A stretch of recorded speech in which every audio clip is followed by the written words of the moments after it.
Yo, what's up? Mark Music here at ngayon mga master, pag-usapan natin is tungkol dito sa mga guitar pick. Pero bago ang lahat, magbibigay muna ako ng disclaimer. Lahat po ng sasabihin ko is base lang yan sa experience ko dito sa ating topic mga master. So, let's go! Ano ba yung maganda? Yung manipis na pick na regular lang natin ng mga pick? Or yung mga makapal? Yan. Marami kasing nagtanong sa akin itong mga master. Kasi lagi ko nang ginagamit itong makapal na pick. Yan. So, ito para sa mga nagtatanong at para sa hindi nagtatanong para malaman nyo na rin mga master. Triangle pick. Ito yung mga example ko sa inyo mga master. Pero ang topic lang natin dito is yung manipis at yung pakaibahan din sa makapal na pick. Normally mga master, pag ganito mga pick manipis is kailangan nating i-slant ng konti para magkaroon tayo ng angle na ganito. Para magga-glide lang siya sa ating mga strings.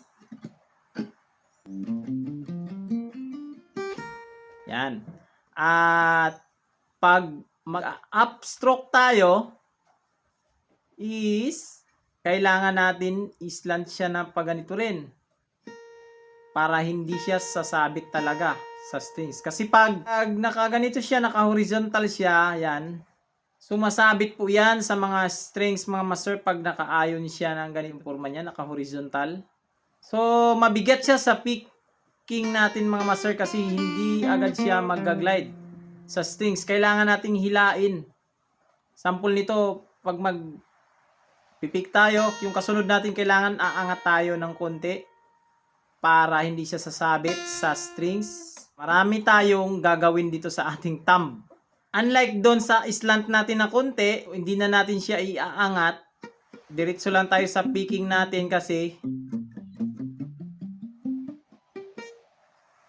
kusa lang siyang mag-glide sa strings. Kasi dahil sa angle na ganito. Nakaslant na konti.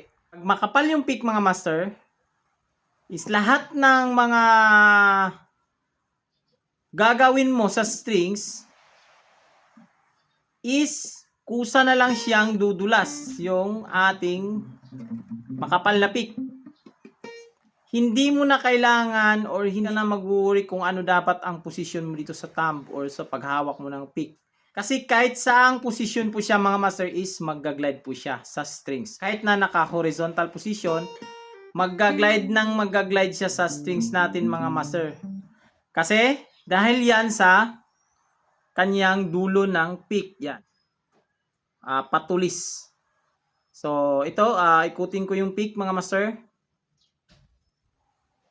Yung pa-point na ganito yan, pa-angle. So kahit anong position ko, nandiyan pa rin yung pa-angle na forma. Which is yan yung pinaka-importante dahil yan yung magkusang mag-glide na lang or dudulas na lang siya sa strings. Kahit saang angle siya mga master. Hawak mo ng pick kung saan ka komportable yan. At isa pa na benefit mga master sa makapal na pick, meron kang grip. Maganda yung grip mo sa kanya.